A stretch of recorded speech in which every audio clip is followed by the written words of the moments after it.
Il existe un document de 27 pages qui vous concerne directement. Votre gouvernement l'a écrit, votre gouvernement l'a publié, et votre gouvernement a tout fait pour que vous ne le lisiez jamais. Le 20 novembre 2025, le secrétariat général de la Défense et de la Sécurité nationale a sorti un guide intitulé « Tous responsables ». Pas de conférence de presse, pas de campagne d'information, pas une seule lettre dans votre boîte aux lettres. Un manuel de survie officiel, validé au plus haut niveau de l'État et lâché dans le silence le plus total. Prenez la mesure de ce que cela signifie. Pas un dépliant publicitaire, pas une opinion d'experts sur Internet. Un document du secrétariat général de la Défense, l'organe qui conseille directement le Premier ministre.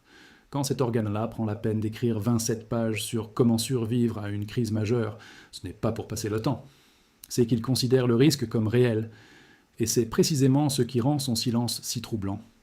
On rédige un avertissement sérieux, puis on s'arrange pour que personne ne l'entende. On l'avait pourtant promis. On avait annoncé qu'il arriverait dans chaque foyer français, au cours de l'été. Puis, au dernier moment, l'impression massive a été abandonnée. La raison invoquée vous dérangera. Ne pas plomber le moral des Français avant les fêtes de fin d'année. Pendant ce temps, la Suède a envoyé sa propre brochure de crise à 4 700 000 foyers en une seule fois. La France, elle, n'a rien envoyé du tout. Le document est resté en ligne, perdu sur un site officiel que personne ne consulte. Vous n'avez jamais reçu ce document. Vous n'en avez jamais entendu parler. Et ce n'était pas un oubli. Aujourd'hui, je vais vous montrer ce qu'il contient réellement. Et surtout ce qu'il a soigneusement décidé de taire.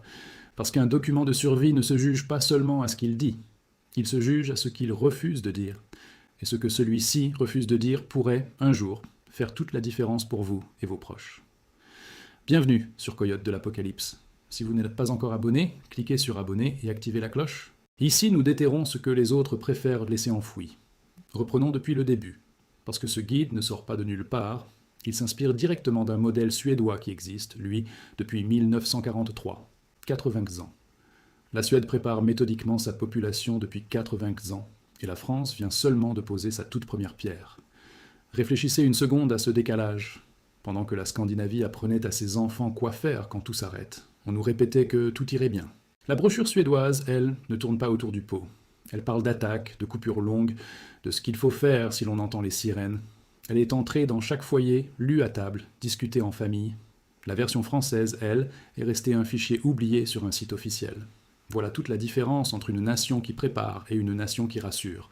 Le document s'articule autour de 3 principes que l'État lui-même appelle les 3 priorités absolues. Boire et manger, avoir chaud, se soigner. 3 piliers.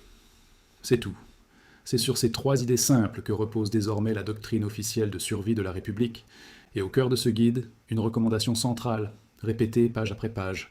Constituez un kit d'urgence capable de vous faire tenir 72 heures. 72 heures, 3 jours, c'est la durée exacte que l'État estime nécessaire avant que les secours puissent enfin vous atteindre.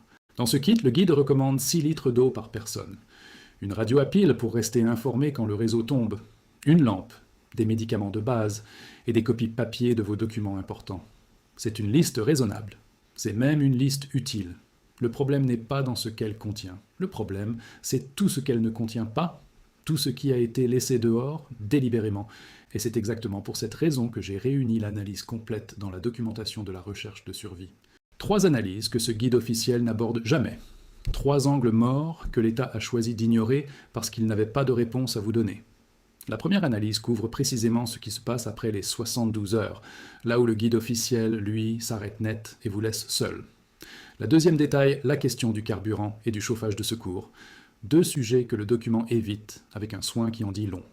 La troisième traite de la préparation financière réelle, celle dont aucun manuel d'État ne parlera jamais, pour des raisons que vous comprendrez. Le lien est dans la description. Scannez le QR code sur votre écran ou cliquez le premier lien dans la description et obtenez-la maintenant. Mais restez avec moi. Le plus lourd arrive maintenant, parce que voici la première vérité que personne n'a osé vous dire clairement sur ce guide. Il vous prépare aux 72 premières heures, pas aux 72 jours qui suivent. Et 72 heures, dans une crise majeure, ce n'est rien. C'est le temps qu'il faut pour que les rayons d'un supermarché se vident entièrement. 3 jours. C'est aussi le temps qu'il faut à une société organisée pour basculer quand l'eau ne coule plus du robinet et que la lumière ne revient pas.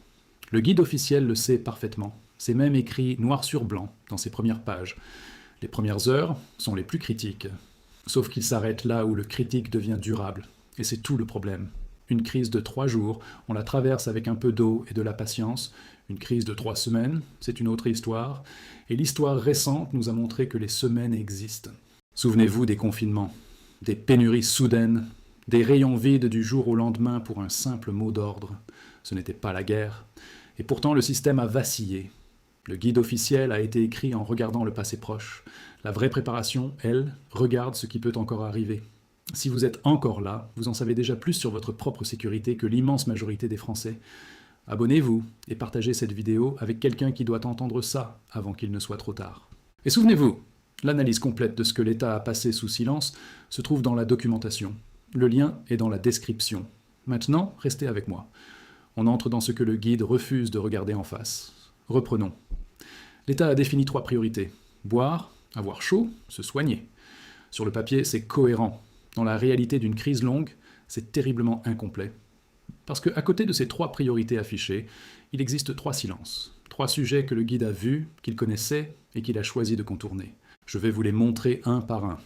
Et vous allez comprendre pourquoi ils ont été écartés. Premier angle mort, les abris. Le guide ne mentionne nulle part la question des abris de protection de la population. Et pour une raison simple et glaçante. La France n'en a quasiment pas. Moins d'1% de la population dispose d'une protection réelle en cas de menace majeure. Comparez. La Suisse protège la quasi-totalité de ses habitants, par la loi, depuis des décennies. La Finlande aussi, avec des abris obligatoires dans chaque immeuble. La France, elle, a fait un autre choix. Celui du silence. On ne parle pas d'un problème quand on n'a pas la solution à offrir. C'est plus confortable de ne rien dire que d'avouer qu'il n'y a nulle part où aller. Pensez y un instant. Le guide consacre des pages entières à la radio, à Peel et aux copies de documents. Mais pas une ligne sur l'endroit où vous mettre à l'abri si la menace vient du ciel ou de l'air. Ce n'est pas un détail technique oublié par hasard. C'est un trou béant au centre de la doctrine officielle. Et ce trou, vous êtes seul à devoir le combler. Personne ne le fera à votre place. La bonne nouvelle, c'est qu'un abri ne se résume pas à un bunker en béton. Une pièce intérieure, sans fenêtre, au point le plus bas de votre logement, peut déjà réduire considérablement votre exposition. Le guide ne vous l'explique pas. Parce qu'expliquer comment se protéger reviendrait à admettre qu'il existe quelque chose dont il faut se protéger. Deuxième angle, mort, le carburant. Le guide ne dit pas un mot sur le stockage d'essence à domicile, ni sur le rationnement en cas de pénurie prolongée. Pourtant, dans toute crise qui dure, le carburant est l'une des toutes premières ressources à disparaître. Souvenez-vous des files d'attente devant les stations-service lors de chaque tension sociale de ces dernières années. Le réflexe collectif est immédiat et brutal. Les gens se ruent sur les pompes. Et en quelques heures à peine, il n'y a plus rien. Plus de carburant, c'est plus de déplacements, plus de groupes électrogènes, plus de livraisons dans les magasins. Tout s'arrête en chaîne. Le guide officiel reste pourtant muet sur ce sujet, comme s'il n'existait tout simplement pas. Et là encore, le mécanisme est le même. Conseiller de stocker du carburant, c'est dangereux et difficile à encadrer légalement. Alors on préfère ne rien dire. Le résultat, c'est que le jour où la pénurie arrive, chacun improvise dans la panique. Et improviser dans la panique, c'est exactement ce qui transforme une crise en catastrophe. La vraie préparation consiste à réfléchir à ce sujet aujourd'hui, à froid, plutôt que dans une file d'attente à minuit. Le guide vous laisse seul face à cette question. Troisième angle, mort. La nourriture au-delà du strict symbolique. Le guide parle de quelques conserves pour tenir 3 jours, le minimum vital, mais il ne parle jamais d'une vraie réserve. Pas une réserve de panique constituée au dernier moment. Une réserve réfléchie, construite à l'avance, dans le calme, parce qu'une réserve qui dure 3 jours, ce n'est pas de la résilience. C'est un simple sursis avant le vrai problème. Et c'est exactement là que tout se joue, entre celui qui a 3 jours devant lui et celui qui en a 3 mois. Une vraie réserve, ce n'est pas un mur de conserve acheté dans la peur, c'est une rotation intelligente. Vous stockez ce que vous mangez déjà, et vous mangez ce que vous stockez. Du riz, des pâtes, des légumes secs, de l'huile, du sel, des aliments qui se conservent des années, qui coûtent peu, et qui ne demandent qu'un endroit sec et sombre. Le guide vous parle de 3 jours, parce que 3 jours, ça ne fait peur à personne. 3 mois, en revanche, obligent à regarder la réalité en face. Et la réalité, l'État préfère vous l'épargner. Maintenant, parlons concrètement de ce qui se passe quand une crise dépasse la limite des 3 jours du guide. Le premier jour, tout le monde reste relativement calme. On pense que ça va passer vite, comme une grosse tempête. Le deuxième jour, les magasins sont déjà touchés. L'eau en bouteille part en premier, suivi du pain et des conserves. Le troisième jour, le guide officiel vous a déjà abandonné. Ces fameuses 72 heures sont écoulées, et il n'a plus rien à vous dire. Le 4e jour, c'est un autre monde. Les distributeurs de billets sont vides ou hors service. Les paiements par carte ne passent plus si le réseau est tombé. Le 5e jour, ceux qui n'avaient que les 3 jours du guide commencent à chercher. Et chercher en pleine crise, c'est se mettre en danger. La différence ne se joue pas pendant la crise. Elle se joue maintenant, dans le calme, pendant que vous regardez cette vidéo. C'est précisément à ce moment, quand le manuel d'état se tait, que la vraie préparation commence. Pas celle des 3 priorités affichées, celle des 3 mois que personne n'ose nommer.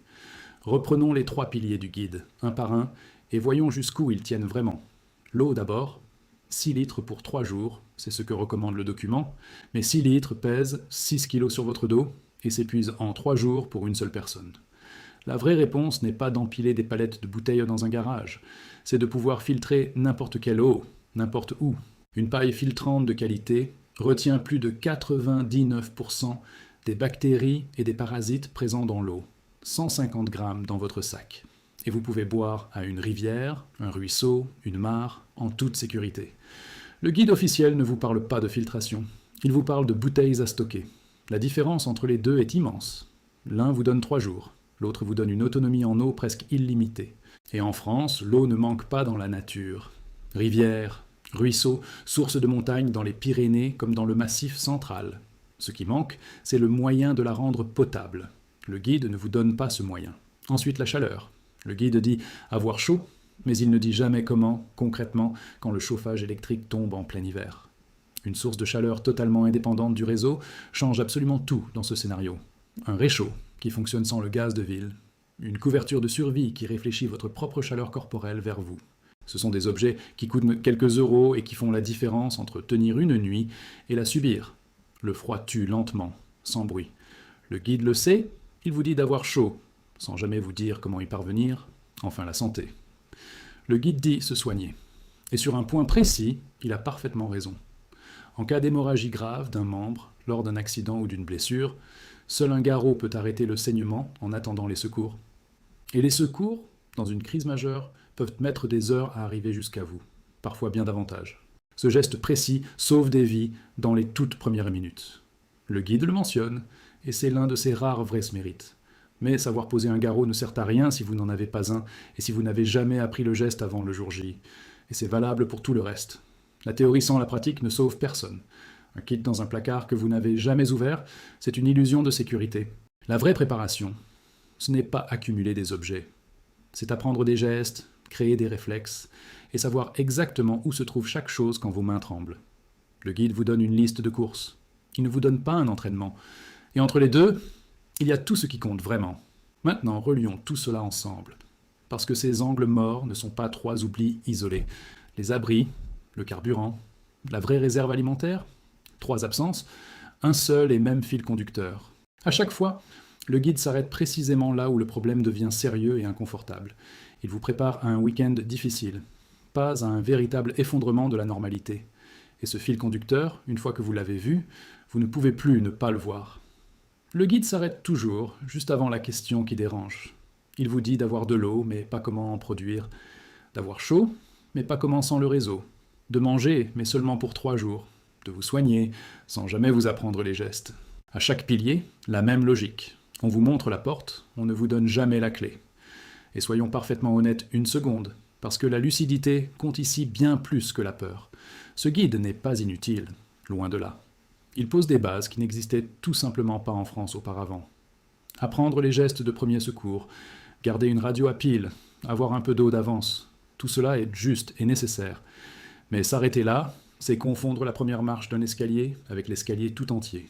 L'État vous a remis la première page d'un livre, puis il a refermé le livre. À vous de trouver les pages suivantes. Pensons aussi à ceux qui vous entourent.